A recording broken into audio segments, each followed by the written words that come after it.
Graça e paz da parte de Deus, nosso Pai, da do Senhor Jesus Cristo, a todos que se dispõem a ouvir esta reflexão. Nós hoje vamos meditar um pouco da palavra de Deus que se encontra em João, capítulo 3, versos de 16 a 21. Texto esse que na Bíblia de Estudo Conselheira tem por título A Missão do Filho. Mas se você pegar a Bíblia de Estudo Nova Almeida Atualizada, que é chamada NAA, o título também é o mesmo, A Missão do Filho. Se você pegar a Bíblia de Estudo de Genebra também, o título é A Missão do Filho. Se você pegar a Bíblia visual com infográficos, você também vai ter o título do contexto na Bíblia visual com infográfico. O título é Jesus e Nicodemos, que é todo o capítulo do 1 até o verso 21. Dentro desse contexto, você vai contemplar o verso de 18 a 21, descrevendo a missão do filho. Se você trabalhar com a Bíblia do expositor, Bíblia de estudo do expositor, você vai contemplar o texto do capítulo 3, o texto corrido, que vai descrever a questão do encontro de Nicodemos com Jesus, que vai do verso 1 até o verso 22. Entretanto, nós vamos estar lendo esse texto na Bíblia de Estudo Conselheira, versos de 16 a 22, a 21, corrigindo, 16 a 21. Como já citei anteriormente, o título desse texto, em várias Bíblias, é A Missão do Filho. O verso 16 nos diz: porque Deus amou o mundo de tal maneira que deu o seu Filho unigênito, para que todo aquele que nele crê não pereça, mas tenha a vida eterna. Porque Deus enviou o seu Filho ao mundo, não para que condenasse o mundo, mas para que o mundo fosse salvo por ele. Quem nele crê não é condenado, mas o que não crê já está condenado, porque não crê no nome do unigênito Filho de Deus. A condenação é esta: a luz veio ao mundo, mas os homens amaram mais as trevas do que a luz, porque as suas obras eram más. Pois todo aquele que pratica o mal detesta a luz e não se aproxima da luz, para que as suas obras não sejam reprovadas. Quem pratica a verdade se aproxima da luz, para que as suas obras sejam manifestas, porque são feitas em Deus. Nesta mesma Bíblia de estudo, ela faz uma colocação a respeito do texto lido. E eu vou fazer a leitura, para que você entenda. Quando a gente diz assim, vou meditar num texto, é eu ler o texto e procurar entender o que é que o texto está ensinando para a humanidade, ou de forma mais particular para a família, ou ainda mais particular, o que é que a Bíblia está ensinando a minha pessoa. E quando a gente olha o texto, no verso 16, e faz a colocação, porque Deus amou o mundo, essa frase que inicia o versículo, mais famoso da Bíblia, que este versículo é considerado o coração da Bíblia, é a resposta a muitas perguntas. Por que Jesus veio à Terra? Segunda pergunta. Por que ele teve de morrer? Terceira pergunta. Por que Deus fez primeiro a aliança da lei e depois a nova aliança por intermédio do Messias? É Deus quem sela o destino dos humanos. E a vontade dele é que nenhum deles se percam, mas creia em Jesus e receba a vida eterna. A proposição de Deus é que todos sejam salvos. Porque quando você olha, por exemplo, em Isaías 43:7, Deus disse que criou o homem para o louvor da glória dele. Aí vem uma pergunta: você tem glorificado a Deus? E se você disser, quem sou eu para glorificar a Deus? Você é um ser que foi criado por Deus, como diz lá em Gênesis, imagem e semelhança dele. E ele espera que essa imagem e semelhança dele ande na presença dele. Se você disser, como eu posso andar na presença de Deus? Se lá em Gênesis capítulo 3, mostra que o homem caiu e foi separado de Deus. Em Gênesis capítulo 3, verso 15, quando Deus, no capítulo 3, chama Adão e pergunta onde Adão está, e ele diz a situação, Deus mostra a sentença de Adão, mostra a sentença de Eva, e diz à serpente, que foi quem enganou o homem, o ser humano, que ia enviar aquele que esmagaria a cabeça da serpente. Ela lhe feriria o calcanhar, mas ele esmagaria a sua cabeça. E quem esmagou a cabeça da serpente foi Jesus. Esta era a missão do Filho. E ele veio e cumpriu. E por que ele cumpriu? Ele cumpriu essa missão por causa do infinito amor que Deus tem para com o ser humano. Por isso, você e eu não devemos desprezar essa tão sublime missão. A missão de Jesus foi demonstrar claramente o amor de Deus para com a humanidade. Porque Deus amou o mundo, conforme já li o versículo e também já li a explicação na Bíblia de Estudo Conselheira. Na Bíblia de Estudo do Expositor, com relação a João 3,15, nos diz, 3,16, nos diz o seguinte: quando fala assim, porque Deus amou o mundo de tal maneira, apresenta o tipo de amor que Deus tem. E quando diz que deu seu Filho unigênito, Deus, entregou a cruz, porque essa era a exigência para redimir a humanidade. Ninguém é redimido diante de Deus fora da ação gloriosa de Jesus. Isaías nos diz, em Isaías 64, verso 6, que os nossos atos de justiça diante de Deus, sem a presença de Jesus, é como trapo de imundícia. Por isso, você e eu, nós, os humanos, carecemos da ação sublime realizada por Deus em favor daquele que nele crê.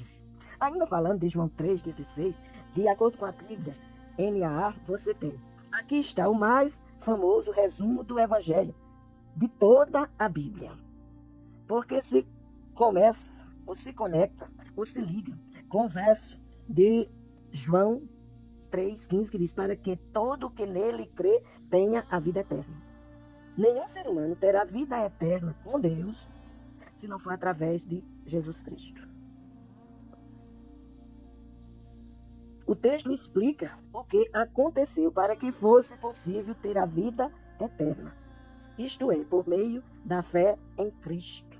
E se você perguntar o que é fé, Hebreus 11:1 nos diz que a fé é o firme fundamento das coisas que se espera e a convicção de fatos que se não veem. Ainda em Hebreus 11, verso 6, a palavra nos diz que sem fé é impossível agradar a Deus. E aquele que quer se aproximar de Deus, isso precisa acontecer por meio da fé. Só reforçando o texto, porque Deus amou o mundo de tal maneira, na Bíblia NAA foi uma declaração surpreendente nesse contexto, pois o Antigo Testamento e outros escritos judaicos haviam falado somente do amor de Deus por seu povo Israel. O amor de Deus pelo mundo tornou possível que todo o que, verso 15, nele crê, ou seja, crê em Cristo, e não apenas o povo judeu, mas todo que crê, seja judeu, seja gentil, seja aqueles que nascerem em Israel, seja aqueles que não nascerem em Israel. Se eles creem, essas pessoas creem que Deus enviou Jesus para restaurar o homem, essa pessoa é salva, para a glória de Deus. Então, todo ser tem a vida eterna. O amor de Deus pelo mundo não foi um mero sentimento, mas levou a uma ação específica. Qual é a ação específica? Ele, Deus, deu o seu Filho unigênito, ou seja, Jesus, sobre quem João fala em outros lugares, como aquele que foi enviado à terra como homem, conforme está no verso 17, para sofrer e morrer, e assim suportar o castigo pelos pecados. Pois a palavra nos diz, lá em Romanos, que todos pecaram e destituídos estão da glória de Deus. Não há um justo, nenhum sequer. Ainda em Romanos diz que o salário do pecado é a morte. Mas o dom gratuito de Deus é a vida eterna em Cristo Jesus. Por isso, todo aquele que quer se aproximar de Deus, essa aproximação só acontece por meio de Jesus. O propósito de Deus de dar seu Filho era fazer com que o grande dom divino da vida eterna estivesse disponível para qualquer pessoa, ou seja, para todo o que nele crê. Isto é, qualquer um que confia pessoalmente nele, ou seja, em Jesus, não pereça. Isso significa não parecer em juízo eterno. Em contraste, é ter a vida eterna, a vida de abundante alegria e incomensurável bênção na presença de Deus para sempre. Todo aquele que crê em Cristo tem a vida eterna e já experimenta as bênçãos desta vida neste presente tempo. Ainda não completamente, mas em expressiva medida. Quando a gente olha para a questão que Deus enviou o seu Filho, como descreve o verso 17, a designação preferida de João para Jesus é essa, do Filho enviado pelo Pai. Você vai encontrar isso nos versículos 34 a 36. Você vai encontrar isso no capítulo 5, verso 19 a 26. no capítulo 6, verso 40, no capítulo 8, verso 35 e 36, no capítulo 14, verso 13, no capítulo 17, verso 1. Então, você veja que são N textos que mostram o apóstolo João falando a respeito de Jesus como sendo o Filho unigênito de Deus. E deixando claro que a missão de Jesus foi de fazer a vontade de Deus em resgatar o ser perdido, o ser que havia saído da presença de Deus.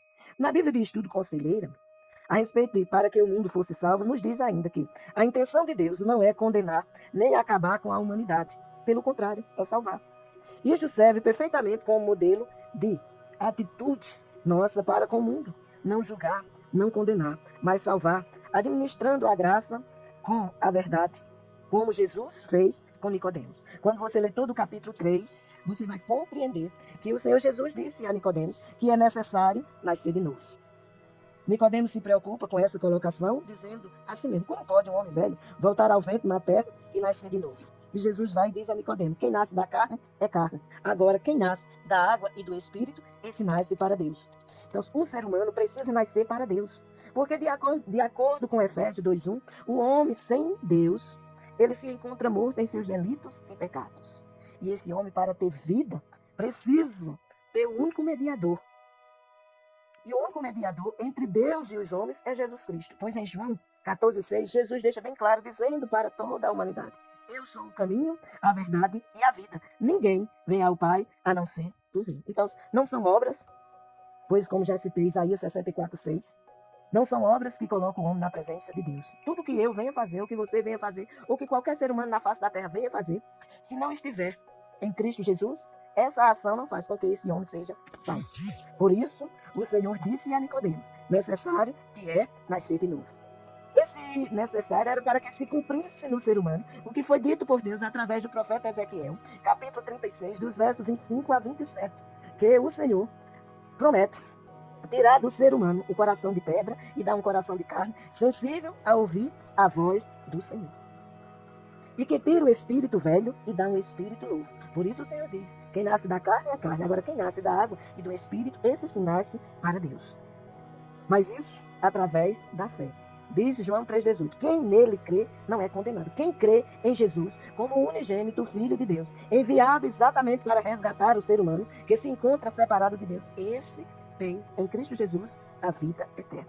Pois ele mesmo diz em João 10,10 que o ladrão veio matar, roubar e destruir, mas ele veio para dar vida e vida em abundância. Portanto, quem nele crê não é condenado. Quem olha para Jesus, que foi levantado na cruz, crendo nele, como aquele que vai curá-lo da sua ferida mortal, esse tem a vida eterna.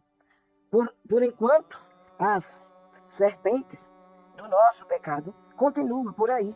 E aquele representado pela serpente de bronze, Jesus, também continua todos os dias até o fim dos tempos. Veja o que você quer no presente e o que você prepara para o futuro. Deus te propõe a vida eterna. Agora você precisa recebê-la por fé. Porque sem fé é impossível agradar a Deus. Os versos de 19 a 21 vêm destacar porque as suas obras eram más. As obras de quem? As obras do ser humano. A fé tem uma relação com as obras, como mostra Tiago, capítulo 2, verso 26. E é a verdade, a revelação da nossa verdade, que nos aproxima de Jesus, a verdadeira luz que ilumina toda a humanidade, como mostra em João 1:9. Ainda falando a respeito do texto lido e da ação gloriosa realizada por Cristo Jesus, nós vamos fazer 3 colocações aqui que consideramos importantes. Não só para o contexto de João 3, do 16 ao 21, mas o que eu posso encontrar no Evangelho de João? A Bíblia visual com infográfico diz que as ideias centrais encontradas em João, ou seja, no Evangelho escrito pelo apóstolo João, Jesus é Deus e estava com Deus. Jesus dá vida eterna a todos que creem nele, que é exatamente a missão do Filho. O texto lido para nossa reflexão. Você já tem vida eterna com Deus? Se você não tem, Ele hoje está te dando a oportunidade de você se reconciliar com Ele através de Jesus Cristo. Além dessas 2 ideias centrais, este livro ainda apresenta os milagres de Jesus. Indica que Ele é o Messias, ou seja, o enviado de Deus. Os milagres de Jesus contribuem para que alguns creiam, mas isso aumenta a oposição de outros. Umas pessoas creem, outros duvidam. Jesus é a personificação do amor de Deus, de João 3,16. Dentro desse contexto, nós vamos ver que João 1,14, a palavra diz que o Verbo se fez carne e habitou entre nós, cheio de graça e de verdade, e vimos a sua glória como a do unigênito do Pai. Então, se você perguntar um pouco mais, não só do texto lido de João 3, de 16 a 21, mas fizer a pergunta, quando esse livro foi escrito? Esse livro foi escrito entre 85 e 90 depois de Cristo. E qual é o propósito do apóstolo escrever esse texto? Ou escrever este livro, que é composto de 21 capítulos? O propósito é apresentar a vida de Jesus de tal modo que os incrédulos possam ir a ele pela fé e os cristãos possam desenvolver sua fé em Cristo como o Messias e o Filho de Deus que desceu do céu. Fechando a nossa reflexão, eu quero apresentar 4 verdades fundamentais que se encontram neste livro. A primeira delas é que Jesus é o Verbo divino que veio do céu e se tornou carne. João 1,14. Jesus veio para os judeus, mas apenas uns poucos o receberam. João 1,11-12 nos diz que ele veio para o que era seu e os seus não receberam. Mas a todos quanto receberam, deu-lhes o poder de serem feitos filhos de Deus, a saber, os que creem no seu nome. A terceira verdade que o Evangelho, segundo João, apresenta é que Jesus realizou muitos milagres, demonstrando que era o Messias, o Filho de Deus. E a última verdade, ou seja, quarta e última, é que Jesus ensinou que a salvação está exclusivamente nele. Ele diz, eu sou o caminho, a verdade e a vida. Ninguém vem ao Pai a não ser por mim. Então, você pode buscar a ciência, você terá conhecimentos, você pode buscar as obras, você pode estar fazendo boas coisas, mas saiba que a salvação ela é uma ação exclusiva de Jesus em favor de todo aquele que crê que ele foi enviado por Deus para realizar essa sublime tarefa. Se você assim crê, você verá a glória de Deus. Você ouvirá na segunda vinda de Cristo a expressão: vinde benditos de meu Pai, recebei por herança o que vos tenho preparado antes da fundação do mundo. Se você não fizer este reconhecimento, você está jogando fora a sublime oportunidade que Deus te oferece para você ter nele a vida eterna. Que Deus te abençoe. Que você não somente escute esta reflexão, mas que você escute e pense como você se encontra diante de Deus. E saiba que Ele está te dando uma oportunidade de reconciliação.